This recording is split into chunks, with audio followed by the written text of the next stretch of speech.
This show is part of the Head Stuff Podcast Network.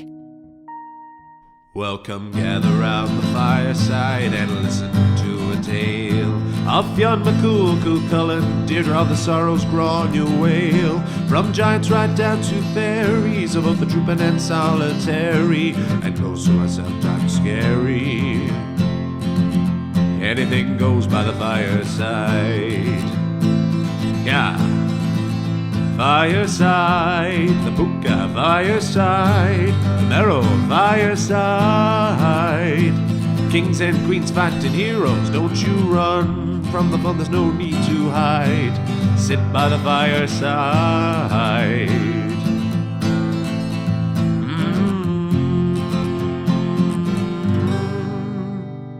Fireside.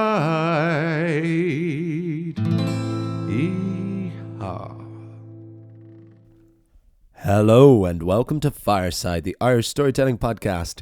Each episode of Fireside, we take a story from folklore and mythology, we retell it, have a chat about the tale itself and about the craft, the culture and the history of storytelling.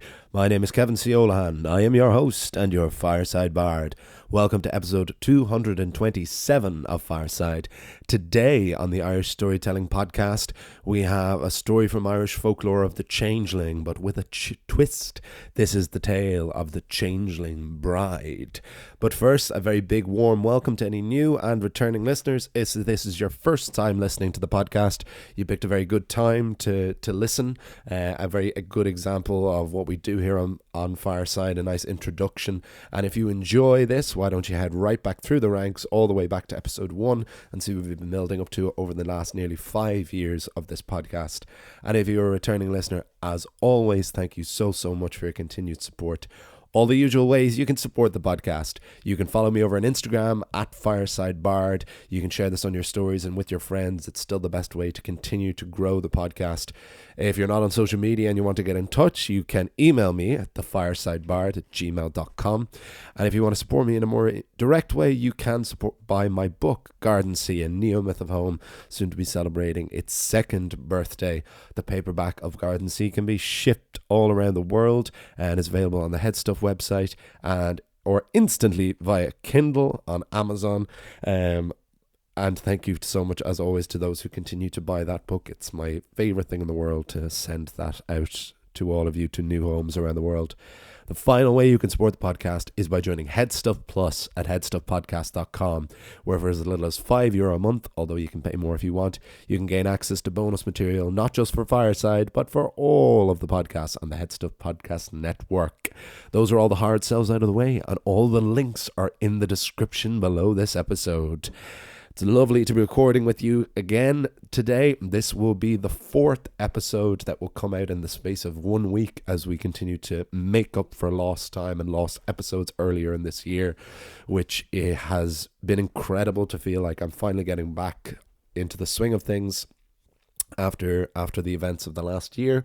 And thank you again to all returning listeners for your patience, and I hope now you will see now, as I've finally got 4 episodes out in 1 week, that I am committed now to catching back up and getting to 250 episodes by the end of the year. And I hope you're enjoying the new content, especially content, I hate that word, the new art too strong, the new stories is exactly what they are, that have been coming out this week. And it's been a perfect timing, as it turns out, because at the time of recording it is October and it is the spooky season of Halloween, which there is the most amount of folklore for. It's the best time, so it's wonderful to dig and find all of these new stories on old stories told on the first time for this podcast anyway, of changelings and banshees and pukas and ghosts and demons and creatures.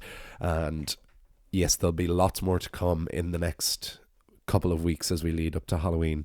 But the story for this week is another tale from the Fairy and Folktales by W.B. Yeats, by the big daddy of the first person to collect this story was one of our big daddies of folklorists, which is our boy T. Crofton Croker.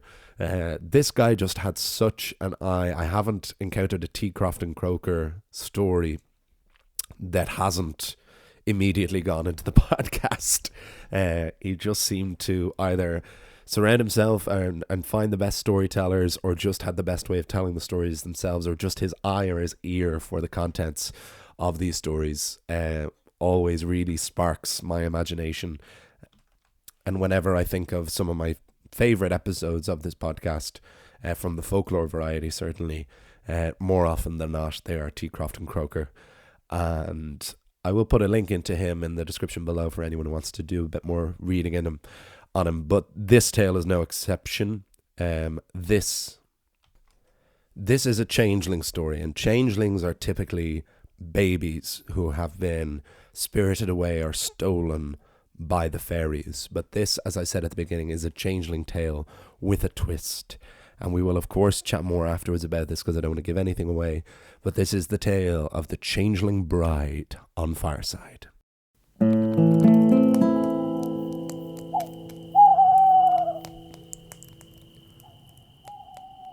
The Changeling Bride. Jamie Friel was the only son of his widowed mother. After his father's death, Jamie took full responsibility for the mother who had raised him. He worked every day of his life in the fields, making deliveries, patching clothes, weaving fishnets, whatever work he could put his hand to. And at the end of every week, he would place all the earnings in the lap of his mother. His mother, in kind, would return him some change to buy tobacco. It was a hard, simple existence, but Jamie did it dutifully and without complaint. Jamie Friel was known by all his neighbours around the Donegal peninsula of Fanad, where he lived, as the hardest working, kind and honest son. But Jamie had neighbours he did not know about. Not far from his cabin, across a potato field, were the old ruins of a Norman castle. The castle was said to be the dwelling of the other folk, who could only be seen by mortals on Halloween night. When Jamie learned of this, he would gaze up at the castle. On the eve when the worlds of mortals and the dead are closest, Jamie saw the ruined castle lit up with fire. He could hear the sound of the finest traditional Irish music, and of the shouts and cheers of folks singing and dancing. But no one had ever dared to actually go up to the castle. Not on Halloween. But one year, curiosity and ambition got the better of Jamie. He knew he couldn't look after his mother forever. It was not sustainable. They needed more money, a better house, a more comfortable life. So when midnight was approaching, Jamie Friel got dressed and prepared for his quest. "Where are you going at this hour?" asked his mother. "I'm going up to the castle to seek my fortune," replied Jamie. "You'll be killed, boy? My only boy? And then what'll become of your dear old mother?" "No harm will come to me, I promise," Jamie confidently reassured his mother, and walked out the door. Jamie Friel hopped over stone walls, trudged through the potato fields, and approached the castle. The sounds of music and cheer grew louder, though it seemed the voices sounded smaller the closer you got. Jamie also began to smell the beer, wine, and food. He was nervous, but salivating from the smell. Looking through the brightly lit windows, Jamie saw what looked like hundreds of fairy folk, not one bigger than a 5-year-old child, dancing and fighting around the castle ruins. Those that were not dancing were drinking and feasting. Jamie did not even have to introduce himself. The other folk knew he was there, and they knew who he was. "Ah, Jamie Friel has taken the night off from looking after his mother to come and have a drink with us." Jamie was ushered in by tiny hands, and tankards and legs of meat were shoved in his paws. "You're a good, fine lad, Jamie Friel," one said to him. "You're welcome here any time," said another. Jamie relaxed and even began to dance with some of the fairies. As the night wore on, horses were brought into the castle. Fairies began to mount their steeds, and one said, "Jamie Friel, we're going to ride to Dublin to steal a lady. Are you coming?" Jamie was baffled by this quest, but thirsted for adventure and agreed. Another horse of more suitable size was prepared for the lad, and soon they took flight. Jamie Friel rode over his mother's cabin and soon stopped recognizing any land beneath him. They seemed to ride over the entirety of the island of Ireland, for every time they passed a town or city, the fairies would cry out, "We're over Derry! Ho ho! Derry! Derry! Derry!" Derry, Tyrone, Armagh, Monaghan, Louth, Meath, until finally landing in Dublin. Right into the city centre the fairies rode, to no less than the beautiful Georgian houses of St. Stephen's Green. Through a tall window, Jamie could see a young woman asleep in her bed. Jamie thought her the most beautiful he had ever seen, and suddenly he realized how sinister the whole expedition was. The fairies crept through the window, picked up the still sleeping girl, and replaced her with a log, which immediately took her form. As quick as they were there, the fairy horses were gone. Dublin, Meath, Louth, Monaghan, Armagh, Tyrone, Derry, and finally back to Donegal. The entire ride back the fairies had taken turns carrying the young woman. When Jamie saw that they were about to fly over his mother's cabin, he said to one of the other folk, "You have all taken a turn carrying the lady. Let me share the load." Once the sleeping girl had been placed on his horse, Jamie grabbed a hold of her and leapt from the beast.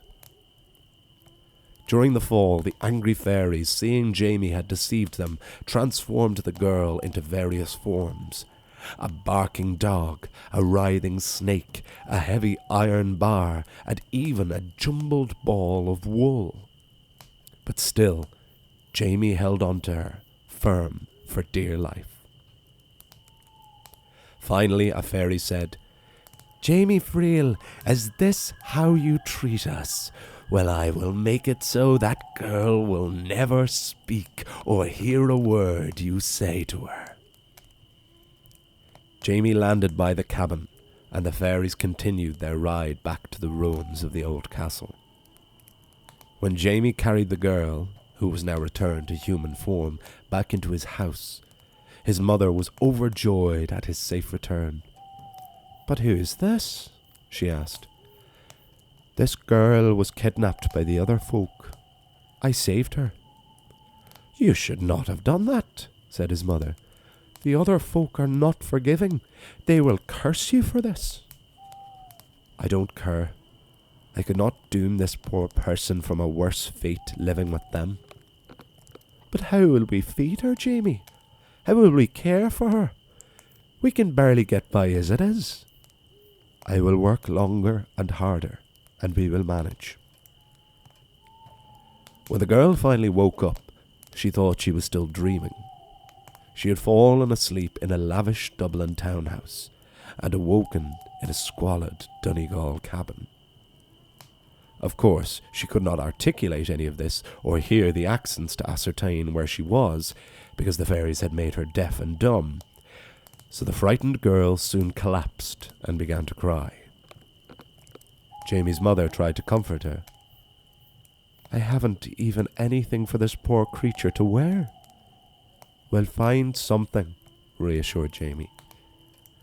The mother rummaged in her closet for clothing from her own youth, and the only thing that would fit the young woman was the mother's own wedding dress from her marriage to Jamie's father.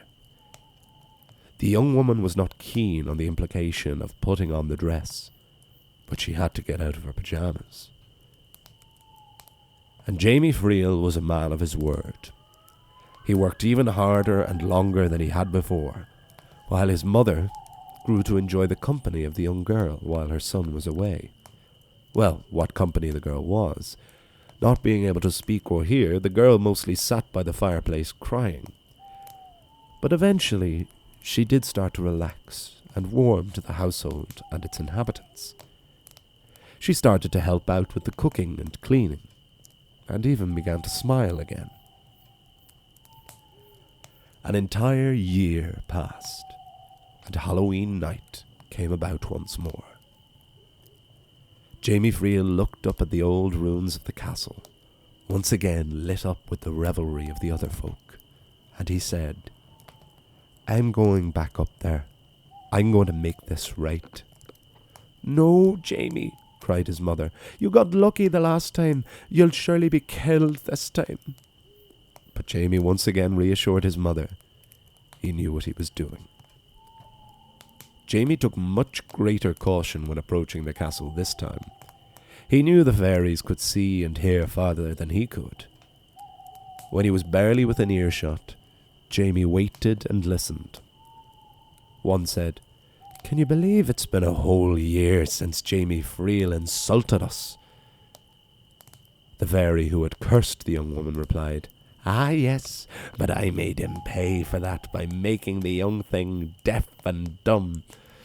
And little does Jamie Friel know that all the girl would have to do is drink 3 drops of this liquid and she would be right as rain again." Jamie waited no longer. He charged into the castle and grabbed the chalice out of the fairy's hand and ran for dear life. Somehow he escaped the clutches of the other folk once again. He burst back into the cabin, and before even assuring his mother of his safe return, Jamie Friel gave the chalice to the girl and mimed for her to drink. There was not much left, Jamie having spilt most of the liquid on the run back. But 3 drops was all that was needed, and 3 drops were left. The girl drank, and instantly she could hear again. She then tried to speak. It had been so long, but the first words she said to Jamie Friel were, "Thank you." She threw her arms around him, and Jamie asked, "What is your name?" "Grace," the girl said. "Well, Grace, your voice is as beautiful as your face." Grace, Jamie, and his mother stayed up all night talking, having spent an entire year together in silence. The next day, Grace asked Jamie to write to her father in Dublin to let him know what had become of her. A letter was sent, and weeks went by, but nothing came of it. Another letter was sent. Still no reply. "Jamie, I need to go to Dublin," Grace said eventually. "But I cannot afford to pay for a carriage, and it is too far to walk." But walk they did. Grace and Jamie trekked all the way from Fanad, County Donegal, all the way on the rocky road to Dublin. It was not as quick or comfortable as the ferry ride, for sure, but they were together. When they finally arrived back at the girls' Stephen's Green house, a servant answered the door. "I wish to see my father." The servant looked at Grace. "Your father? The master of this house has no children." "Sullivan, do you not recognize me?" asked Grace. "I can't say that I do." "Please, just let me speak to your master." Grace's father came to the door. "Father, it's so good to see you." The man scowled. "How dare you call me father? I have no daughter. She died a long time ago. Who are you and what do you want?" "Father, how can you not recognize me?" And Grace began to cry. Eventually the mother came to the door. "Look, Mother," said Grace. "Do you not even recognize this mole on my neck?" True, our Grace had such a mole, but I saw her dead in her bed, and you are just stewing painful memories. At last, Jamie Friel spoke up. He told the family of the entire story, of the midnight fairy ride, of the kidnapping of Grace, of the replacing of her with a fairy log which took her form, of the year nursing her back to health. When Jamie had finished, it was as if the spell was broken. Mother and father took their lost daughter into their arms, and Jamie was welcomed into the house. After a hearty meal unlike any Jamie had ever tasted, he said he must now return to Donegal to his mother. Grace said to him, "If you're going, then I'm going too." This shocked her parents, but Grace said to them, "This man saved me from a life of servitude and torment with the other folk. Without him you would never have seen me again. Wherever he goes, I will go." The decision was made. Grace and Jamie would be married. Carriage was sent to his mother in Donegal to bring her down for a glorious Dublin wedding. And Jamie Friel did indeed make his fortune when he inherited the lands of his father-in-law. Stories of changelings are often babies, but sometimes a fairy may take an adult too. You never know the whims of the other folk. And that is the story of the Changeling Bride. The end.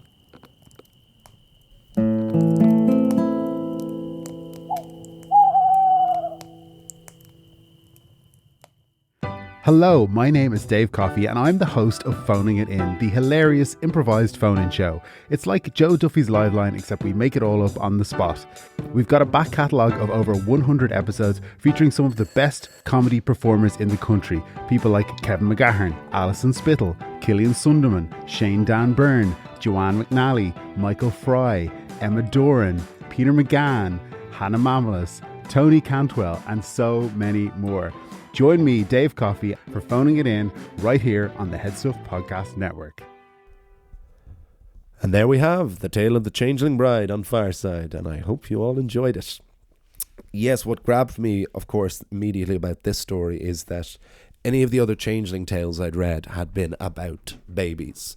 The main one we did in the first few months of the podcast, I think it was episode 9 or 10, was the Brewery of Eggshells.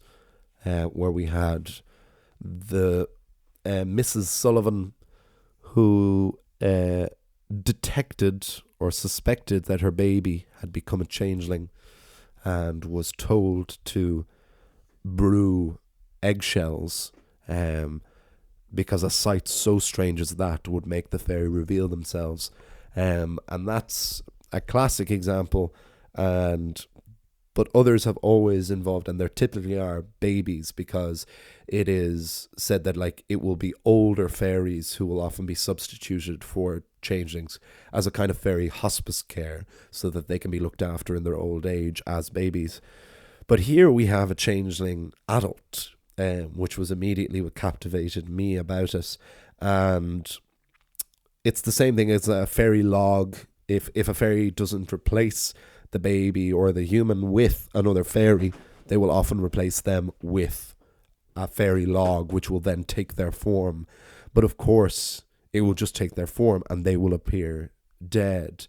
So changelings, not to get too dark about it, but it is a part of the lore of where a lot of these stories came from and why they endured, was that a changeling was how mental illness in very young children was often described, or physical disabilities, and even if a baby was to die in the crib, it was thought that they had become a changeling and that it was a fairy log. So with this case, we have this woman, Grace. When she does return to her home at the end, her parents believe that she has died because the fairy log just turned into her form, but she would have been dead in her bed or appeared that way to her, and that this was one of the theories for the world, and why these stories came about, was to explain the unexplainable, was explain the idea of a healthy child dying in the crib, or even an adult, a young adult dying in their sleep. And that is part of the power of these folklore, of these tales, and what maintains their potency. And so we have Jamie Friel in Donegal. It's worth noting, Jamie Friel is the name of this character in the story from which I adapted it from.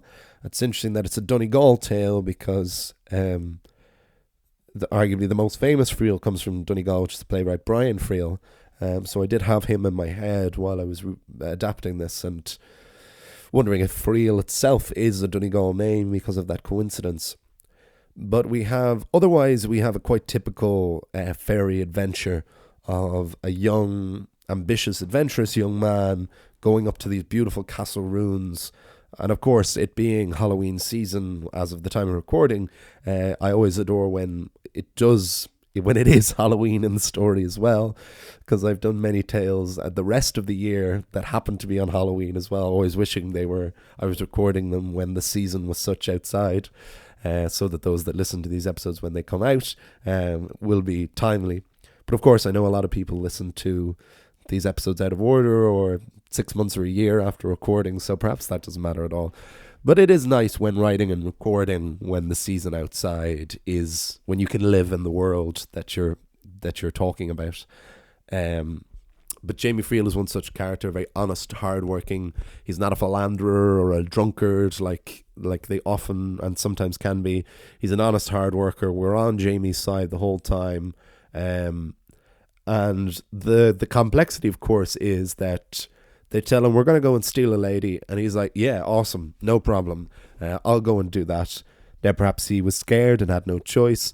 Or perhaps it is only in the moment when he sees what they are actually doing and doesn't feel so good about the idea of just kidnapping a young woman that Jamie decides to save this woman. And of course, we have the fairy curse of her being turned deaf and dumb, and her being suddenly in this totally new surrounding, and her new co-dwellers not being able to explain to her, and her not being able to explain herself of where she is, and just over the course of this year becoming more comfortable in a kind of a nice Stockholm Syndrome kind of way. But then we have the return, and it becomes a very romantic tale in the end. And there is a nice bit of autonomy that Grace has in this story for herself, which is always nice to see in these older tales as well. That she doesn't just, considering she is kidnapped and then just taken by Jamie as well, that it does become her own decision at the end, that it isn't Jamie who demands that they leave, or even her parents, as her parents are in this figure. And of course it ends with Jamie getting his fortune, which was what he set out to the fairies to do in the first place. So there is the theory that this was all part of the fairies' plan, or perhaps the family not recognizing Grace was part of the fairy charm, and it was only Jamie proving his own worth. Beg your pardon, I accidentally pressed stop on the recorder to stop it falling. Jamie proving his own worth to them by telling this tale that earns him his love and his respect and his fortune in the end. It is unclear always the wheels and ways of the other folk. But of course, let me know your thoughts on this tale, on this epic adventure. It was nice having a full breath. There was no real expansion necessary on this tale. I enjoy doing both. I enjoy when a tale is short and I get to expand the world a little bit and do a little bit of digging as well. But then I also like when a story has enough breath to it. Sometimes I have to condense. I think the only thing I like not doing is if the tale feels too long for this podcast, or even that the tale feels unsustainable in its length, and I have to make cuts. Now, sometimes it can be interesting to make it flow better, but this is kind of a Goldilocks spot where like the tale as was of a good length, with enough of a journey, enough structure and kind of 3 acts to it, that I just had to read it once and then just go off on the fairy horse myself.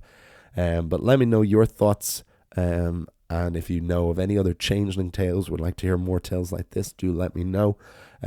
Please do follow me over on Instagram or email me at thefiresidebard@gmail.com with any of your thoughts, queries, questions, or just to say hello. Buy my book, Garden Sea, Neo Myth of Home, available instantly on Kindle or in paperback anywhere around the world from the Headstuff website. Support me on Headstuff Plus at headstuffpodcast.com. All the links in the description below. Next week, we are going to have the first of a duology of puka tales. We're going to have the tale of the Kildare puka next week. 2 wonderful puka tales that I've discovered. The shape-shifting, otherworldly spirit who's always great company to be in. I will see you all. You'll hear me all next time. Remember, wherever you are and wherever you go, you can always join me by the fireside. This show is part of the Headstuff Podcast Network, a hub for the creative and the curious. Shows are produced in association with Headstuff and the Podcast Studios Dublin. Find out more or become a member at headstuffpodcasts.com.